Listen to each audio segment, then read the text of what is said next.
वंदे मातरम। मैं आप सभी लोगों का हार्दिक स्वागत और अभिनंदन करती हूँ मेरे इस YouTube चैनल स्टडी विद पूर्णिमा सिंह में। आज हम लोग जो NCERT द्वारा मैथमेटिक्स किट प्राप्त है उसमें 11 आइटम है। उन 11 आइटम में आज हम लोग देखेंगे घड़ी और घड़ी के बारे में जानेंगे। तो ये घड़ी हमें प्राप्त है। इस घड़ी में घंटे भी लिखे हुए हैं और यहाँ मिनट भी लिखा हुआ है। डायरेक्ट हम देख के बता सकते हैं। इसमें दो सुइयाँ हैं, एक छोटी सुई है और एक बड़ी सुई। बड़ी सुई आपकी मिनट की सुई है और जो छोटी सुई लाल रंग की दिख रही है वो है आपकी घंटे की सुई। वैसे घड़ी में 3 सुई रहती है, एक सेकंड का भी कांटा होता है। तो सेकंड का कांटा सबसे तेज चलता है, फिर मिनट का कांटा और फिर घंटे का कांटा। जब सेकंड का कांटा एक पूरा राउंड लगाता है तो 60 सेकंड चलता है और 60 सेकंड बराबर होता है 1 मिनट की। और जब ये येलो वाला कांटा यानी मिनट का कांटा जब एक पूरा राउंड लगाता है तो वो 60 मिनट चलता है और 60 मिनट बराबर होता है आपके 1 घंटे की। और जब छोटा वाला कांटा यानी घंटे का कांटा 2 बार ऐसे राउंड लगाता है यानी 24 घंटे, तो 24 घंटे बराबर होता है 1 दिन की। तो अब हमको घड़ी देखना है। तो सबसे पहले तो बच्चे को हम डायरेक्ट घड़ी देखना ऐसे बताएंगे। पहले संख्या ये मिनट का कांटा आपका 12 पर रखें हम। फिर अगर ये 1 पर है तो 1 बज रहा है घंटे का सुई, और घंटे की सुई जब 2 पर है तो 2 बज रहा है, 3 पर है तो 3 बज रहा है, 4 पर है तो 4 बज रहा है, और इसी तरह प्रकार से 9 पर आया तो 9 बजेगा, 10 पर आया तो 10, 11 पर आया तो 11 और 12 पर आया तो 12। यानी तीनों सुई जब 12 पर है इसका मतलब वो 12 बज रहा है। अब मान लिया ये घंटे की सुई 1 पर है और येलो सुई यहाँ 1 पर ही है, तो कितना बजेगा? 1:05। देखिए मिनट की संख्या भी यहाँ लिखी हुई है। और अगर ये मिनट वाली सुई 2 पर है तो कितना बजेगा? 1:10। ऐसे ही यहाँ आएगा तो 15 मिनट, 1:15, 1:20, 1:25, 1:30, यानी 1:30 हम कह सकते हैं। तो 1:30 पर क्या हो जाएगा? 1 और 2 के बीच में ये लाल कांटा आ जाएगा घंटे वाली। फिर 1:35, 40, 45। अब यहाँ हम 1:45 भी कह सकते हैं या 1:45 भी कह सकते हैं। फिर 10 पर आया, फिर 11 पर 55 और यहाँ आ जाएगा तो ये 2 बज जाएगा। और इसी प्रकार 2 और 3 के ठीक बीच में है ये, तो आपका कितना बजेगा? 2:30, या ये कह लीजिए 2:30। और 3 और 4 के बीच में है तो 3:30, और यहाँ आ जाएगा तो 3:45, 3:45 कहिए या 3:45 कहिए।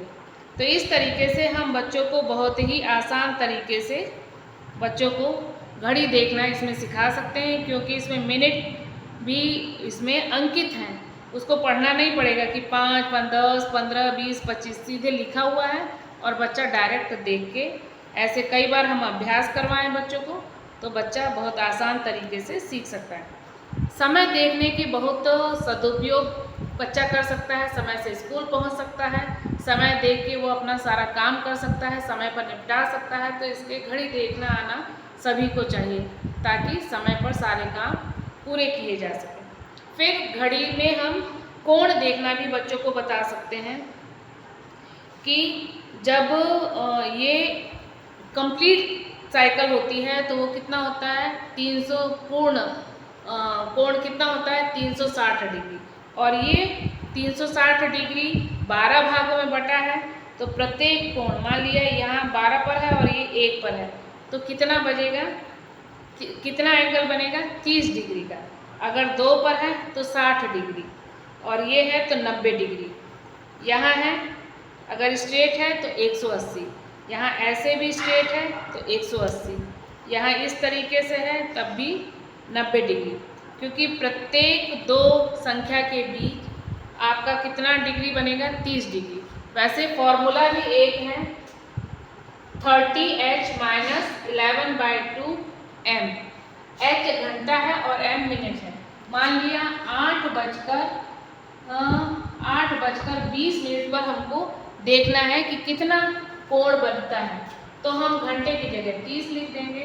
30 इंटू 8 घंटा है तो 8 - 11/2 इंटू मिनट कितना है 20, तो ये हो गया 20। 2 से 2 काट दिया, 10 बार 8 त्रिक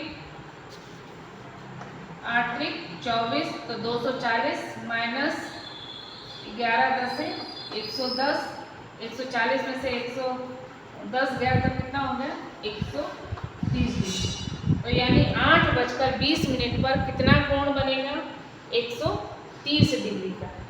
फिर हम यहाँ कन्वर्जन देख लें, डे से आवर में बदलना है, दिन को घंटे में बदलना है, तो हम मल्टीप्लाई करेंगे 24 से, यानी एक दिन में कितना घंटा होता है 24।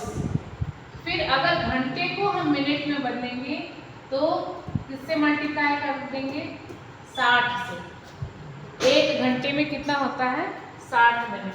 फिर मिनट को अगर हमको सेकंड में बदलना है तो हम किससे मल्टीप्लाई करेंगे, 60 से। फिर ऐसे अगर हमको सेकंड से मिनट में बदलना है तो हम क्या करेंगे, डिवाइड कर देंगे 60 से। और मिनट से आवर में बदलना है तब भी हम डिवाइड कर देंगे 60 से। और आवर को डे में बदलना है तो हम 24 से भाग देंगे। मान लिया आवर से हमको सेकंड में बदलना है तो हम 3600 से गुणा कर देंगे। ऐसे ही यहाँ सेकंड से आवर में बदलना है तो 3600 से हम भाग दे देंगे। तो इस प्रकार हम बहुत आसान तरीके से दिन को घंटे में, घंटे को मिनट में, मिनट को सेकंड में बदल सकते हैं। और घड़ी देखना हमने सीख लिया। घड़ी देखने के हमारे बहुत फ़ायदे हैं, हम लोग समय पर सभी काम पूरा कर सकते हैं। उम्मीद है आप सभी लोगों को बहुत आसान तरीके से समझ में आ गया होगा। Thank you for watching.